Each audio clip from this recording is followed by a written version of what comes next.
Bismillahirrahmanirrahim. Assalamualaikum warahmatullahi wabarakatuh. Nama yang diberi Muhammad Hadi bin Barzani, nominatik 050777.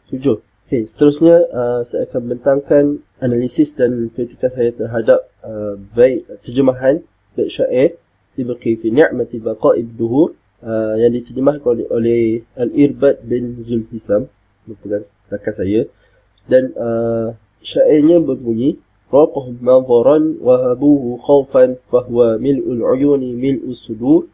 Terjemahannya, mereka teruja melihat dan ketakutan yang memenuhi mata dan dada mereka. Sira ahlul amsaril wal badwi hatta jazahum abidan di ahlil qubur.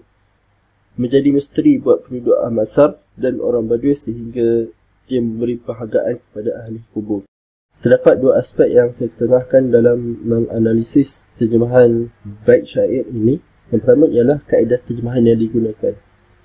Saya melihat kaedah terjemahan yang digunakan oleh penterjemah ialah kaedah terjemahan literal, yang mana kaedah ini membawa kepada beberapa permasalahan, iaitu yang pertama ialah terjemahannya tidak difahami dan kurang jelas, ataupun terjemahannya kurang difahami oleh pembaca. Yang kedua ialah terjemahannya kurang menepati penceritaan asal atau maksud asal, iaitu apabila penterjemah menggunakan kaedah literal, diterjemahkan secara satu persatu, maka dia tidak dapat mendatangkan penceritaan yang sepenuhnya ataupun mendatangkan maksud yang hendak disampaikan oleh penyair tersebut. Aspek yang kedua ialah aspek ketepatan makna, yang mana saya melihat penterjemah telah memberi makna yang betul dan tepat pada setiap perkataan tersebut. Akan tetapi terdapat satu istilah bagi saya penterjemah telah tersilap dalam memberi makna, iaitu istilah ahlul amsar.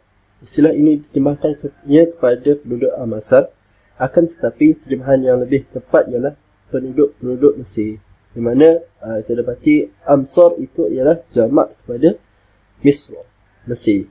Akhir sekali saya datangkan cadangan terjemahan daripada saya selepas saya merujuk kepada syarah bait syair ini, di mana terjemahan bait pertama ialah mereka melihatnya dengan penuh keterujaan dan takut akan kekuasaannya. Keterujaan dan ketakutan ini memenuhi mata-mata dan dada-dada mereka. Bait yang kedua, hidup dan mati menjadi misteri buat penduduk Mesir dan Badawi, sehingga ianya menghadiahkan mereka kepada ahli kubur. Okey, kaedah terjemahan yang saya gunakan ialah terjemahan bebas, iaitu saya ada buat penambahan dan pembaharuan pada makna terjemahan tersebut. Dengan ini, terjemahan ini saya menganggapkan para pembaca akan lebih memahami bait kedua-dua bait syair ini. Okey, sekadar itu daripada saya. Assalamualaikum warahmatullahi wabarakatuh. Bismillahirrahmanirrahim. Assalamualaikum warahmatullahi wabarakatuh. Baik. Nama diberi Akil bin Samsul Kamal, nombor pelajar 051940. Baik.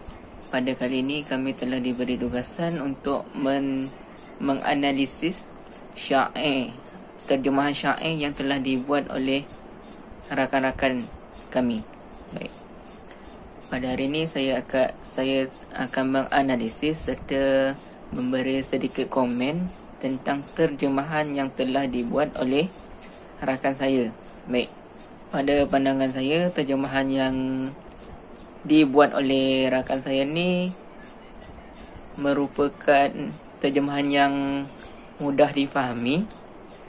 Sebab apa? Sebab dia telah menggunakan laras bahasa yang rendah dan bersesuaian dengan pembaca. Baik. Kemudian jika dilihat dengan perkataan yang digunakan dalam terjemahan beliau telah menggunakan perkataan-perkataan yang mudah untuk difahami oleh semua lapisan masyarakat, dan pendekatan yang digunakan adalah terjemahan secara maknawiyah, di mana beliau menterjemahkan syair tersebut dengan menggunakan terjemahan secara maknawiyah. Terjemahan ini dia tidak mengubah sedikit pun makna asal syair tersebut.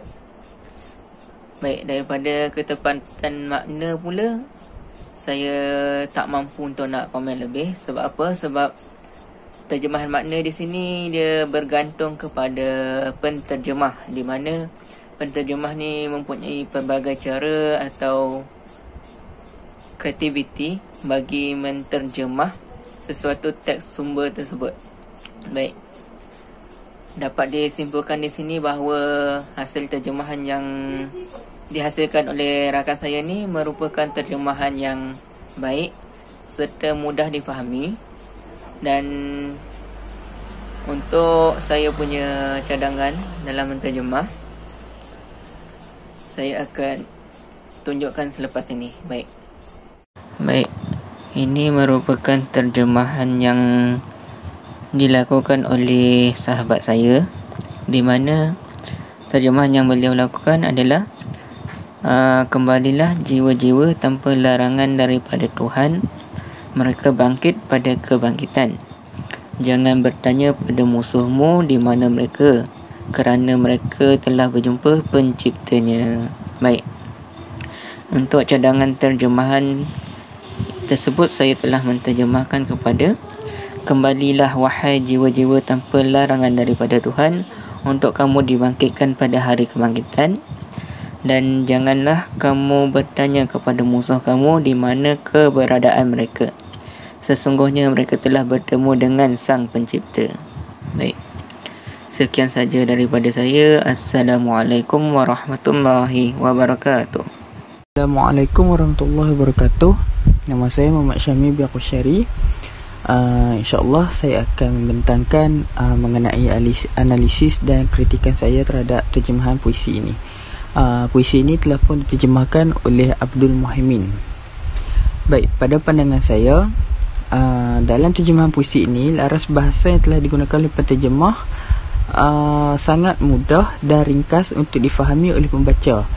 Dan cara penterjemah mengolah ayat juga masih lagi berpuitis dan juga tidak terlalu tinggi dan mengikut ciri-ciri sebuah puisi, di mana laras bahasa yang digunakan oleh penterjemah tidak terlalu tinggi dan tidak menyebabkan kesukaran untuk pembaca sasaran untuk memahami makna puisi ini.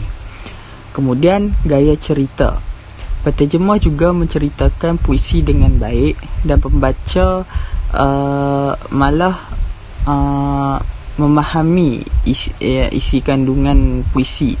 Gaya penceritaan juga ringkas dan mengikut kriteria budaya pembaca, di mana ceritanya lebih kepada straight to the point dan tidak mengandungi apa-apa makna yang tersirat. Bagi ketepatan makna pula, penterjemah menterjemah puisi dengan makna yang tepat dan baik di setiap perkataan sehingga mudah difahami oleh pembaca sasaran, di mana setiap perkataan yang digunakan dalam puisi diterjemahkan kepada makna yang tepat dan tidak mempunyai maksud-maksud tersirat.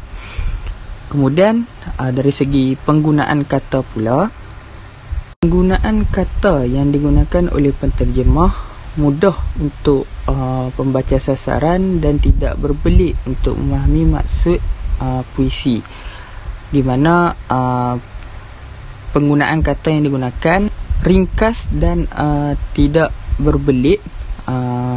Hal ini kerana mungkin sebab puisi ini dia tidak menggunakan kata-kata, penggunaan kata ataupun istilah yang mempunyai maksud yang tinggi dan mempunyai maksud yang tersirat.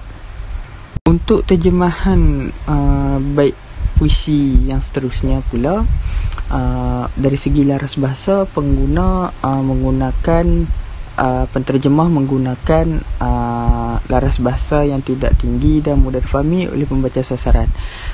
Di makna kata dia mudah difahami oleh pembaca sasaran sebab laras bahasanya tidak terlalu tinggi dan mudah difahami. Kemudian gaya cerita pula, penterjemah menggunakan gaya cerita yang mudah dan mengikut budaya pembaca sasaran. Dan cara penterjemah menceritakan mengenai puisi ini jelas. Dari segi ketepatan makna pula, setiap perkataan dalam bait puisi ini dapat diterjemahkan oleh penterjemah, dan setiap perkataan diterjemahkan tepat dan dapat difahami. Dari segi penggunaan kata pula, penterjemah juga menggunakan kata yang mudah difahami dan jelas maksudnya. Kerana bait puisi ini semuanya menggunakan kata-kata yang mudah dan ringkas. Bismillahirrahmanirrahim. Pada hari ini, saya akan membentangkan tajuk tugasan saya, iaitu analisis dan kritikan terjemahan syair Abu A'la Al-Ma'arif. Dan saya selaku pengkritik Muhammad Iskandar Reza Nafri, nombor metrik 050147, akan mengkritik penterjemah Muhammad Ashraf Ismail 050580. Sekarang, mari kita lihat bait yang ke-26 yang saya akan menganalisis sekarang. Fakawikun fin anfasil qawmil bahri wa khasatun minha tadiru sabir. Yang bermaksud, ada dimiliki keazaman yang tinggi dalam kaum seluas lautan, maka halangan-halangan yang mendatang akan menjadi seperti batuan kecil meledak dan meletup. Dan sekarang ini saya akan menganalisis terjemahan syair ini melalui dua kategori, iaitu dari kategori laras bahasa, gaya cerita, penggunaan kata, dan ketetapan makna. Dari segi laras bahasa, penterjemah menggunakan laras bahasa yang tinggi dan mudah difahami, yang mana terdapat perkataan-perkataan yang diterjemahkan menjadi lebih berkesan terhadap membaca sasaran. Seterusnya, dari segi laras bahasa, penterjemah mempunyai daya tarikan yang tersendiri yang cukup memahamkan pembaca sasaran. Selain itu, dari segi gaya cerita, penterjemah menceritakan perihal syair melalui terjemahan dengan begitu sama, yang mana terdapat terdapat ayat-ayat yang tidak begitu jelas dan ada kalanya tersimpan daripada tak jumpa. Kemudian dari segi gaya cerita, penterjemah menggunakan ayat secara langsung tanpa mengubah makna syair.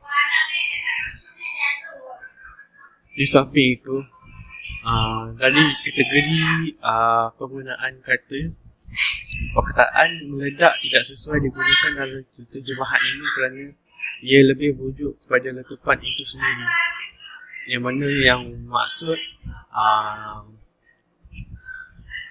dia lebih kepada bom, bukannya batuan kecil yang meledak. Dia lebih kepada bom yang meledak. Okey. Kemudian perkataan Fakawi pun lebih sesuai diterjemahkan sebagai menjadi tema kuasa ataupun kekuatan. Ia tidak sesuai untuk digunakan dalam tema semangat ataupun lain-lain. Kemudian dari segi ketetapan makna, terjemahan tersebut lebih kepada terjemahan yang dinamik, kerana terdapat kaedah penambahan dalam bait untuk memudahkan pembaca sasaran memahaminya. Sebagai contoh, penterjemah menambah perkataan ayat halangan-halangan yang mendatang akan menjadi, walaupun ia tidak wujud dalam teks syair itu tersebut. Kemudian kita tengok pada bait yang ke-27. Bait yang ke-27 saya akan membacakan syair itu ishta hatta ya'uda amsa li ilmi annahu la ya'udu ba'dal marur. Dan maksud, hiduplah kamu sehingga semalam kembali pada pengetahuanku, masa yang berlalu tidak akan kembali. Daripada ini saya menganalisis terjemahan syair ini melalui 4 kategori, iaitu laras bahasa, gaya cerita, penggunaan kata dan ketetapan makna. Dari segi laras bahasa, penterjemah menggunakan laras bahasa yang ringkas dan mudah difahami. Seterusnya, terjemahan ini mempunyai dari tarikan dalam membuat kamu membaca sasaran terpesona dengan syair yang ada di situ. Seterusnya, dari segi gaya penceritaan, terjemahan syair ini menceritakan perihal penyair dengan baik dan mengikut gaya sasaran. Seterusnya, dari segi penggunaan kata, kira-kira semua perkataan yang digunakan adalah persesuaian mengikut budaya sasaran. Yang keempat, dari segi ketetapan makna, makna yang wujud dalam terjemahan ini adalah bentuk bebas dan tidak mengikut syair itu sendiri. Ia bermaksud ia tidak terikat dengan bahasa sumber. Sekarang ini kita tengok pada cadangan terjemahan yang saya buat, yang saya lakukan dari melalui bait 26 dan bait 27. Dalam bait 26, saya menerjemah, jika kaumku mempunyai kuasa semenggah lautan, maka terjadilah sebagai batu yang kuat letupannya. Dalam bait 27 saya menerjemah, hiduplah kamu seperti hari semalam, tidak akan kembali, adapun ia berlalu tanpa kembali. Daripada ini saya mengucapkan sekian terima kasih. Assalamualaikum warahmatullahi wabarakatuh. Saya Subhi bin Muhammad Yusuf 051376 ditugaskan untuk membuat analisis ataupun penilaian terhadap terjemahan syair bait yang ke-28 oleh sahabat saya, iaitu Muhammad Ashraf bin Ismail. Faddi'a'ul muluki ghairika idrakal ma'ani da'wa syiqaqin wa zurin.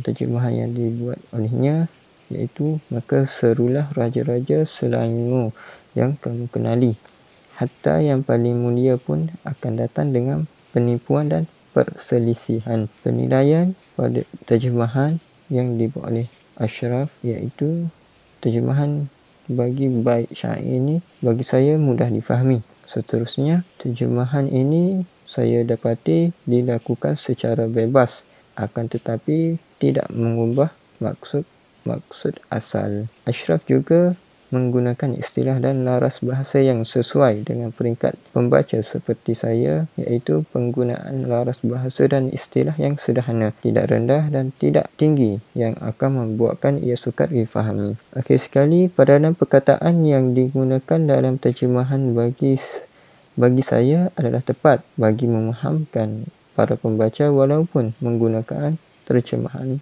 bebas.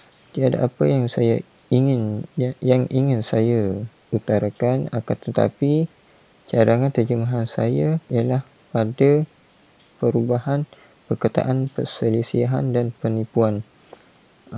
Bagi saya, perselisihan itu patut diawalkan kerana teks asal ia meletak syiqaq ni bermaksud permusuhan, pecah belahan. Cadangan terjemahan saya, maka serulah raja-raja selainmu yang kamu kenali, hatta yang paling mulia pun akan datang dengan perselisihan dan penipuan. Bagi saya, terjemahan yang dilakukan Ashraf adalah tepat bagi saya dengan teks asal. Oleh itu, sekian sahaja daripada saya, dan saya wakil grup mengucapkan terima kasih atas tontonan. Wassalamualaikum warahmatullahi wabarakatuh.